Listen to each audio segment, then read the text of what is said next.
Absolutely. Linda Antwi, EUR Web. Listen, I am just blown away by this entire series so far. I want to say congratulations. I'm super excited. What I wanted to first ask you, Judge Renslayer, how much of your character is going to be based on the actual comics?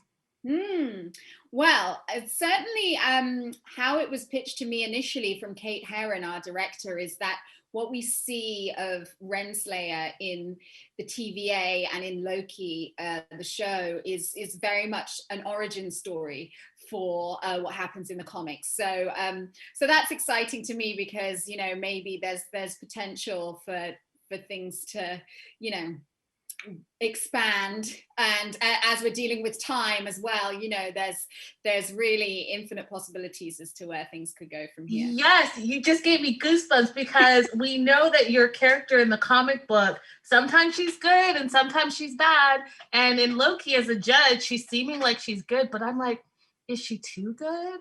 Is she good though? I mean, well, this is the essential question of the show. Is anybody 100% good or is anybody 100% bad? And I think when you're dealing with an anti-hero like Loki himself, you know, you're rooting for someone who essentially is, you know, pretty mischievous and naughty, and actually, you know, all human beings are flawed. You know, we all live in this gray area. And certainly I think for Renslayer, you know, she has a lot of authority. She has to make a lot of tough choices and decisions.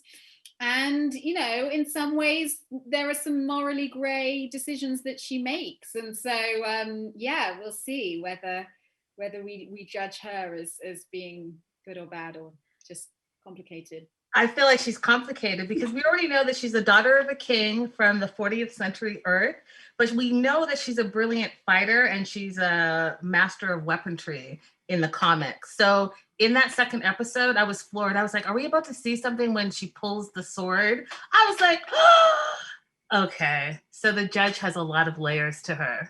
She does. Well, she started off as a hunter, so she had a military background in our world of the TVA, like Wumi's character, you know. So she does have a military fight training background, but obviously, as she's risen up the ranks, she doesn't very often have to use that, you know, unless things get really bad, and they get pretty bad. So. So yeah, she does break out of the office. She does break out from behind that judge's dais. So yeah, that was really fun for me. And then one of the things that has also floored me is the knowledge that she has the ability to shift her appearance just like Loki. And so when I'm watching this and all the variants, I'm like, is she gonna be kind of like a variant herself? I couldn't possibly comment. I don't want to spoil it, but yeah, there is a lot of potential in terms of the world of the TVA and the variants. Yeah, there's a lot of potential. I love that. Now, one other thing I wanted to talk about, are we going to see some of her love interests? Because we know that, you know, she's had that in her past. Will we see that in Loki? Oh, I couldn't. Because he's a villain. Can't comment. I don't want to spoil where it goes. You'll just have to watch to find out. Absolutely. Thank you so much for your time. It's fabulous. The 2 episodes were amazing. June 9th cannot come soon enough. Oh, thank you. Thanks so much. I appreciate you, Gugu. Thank you. Bye. Bye.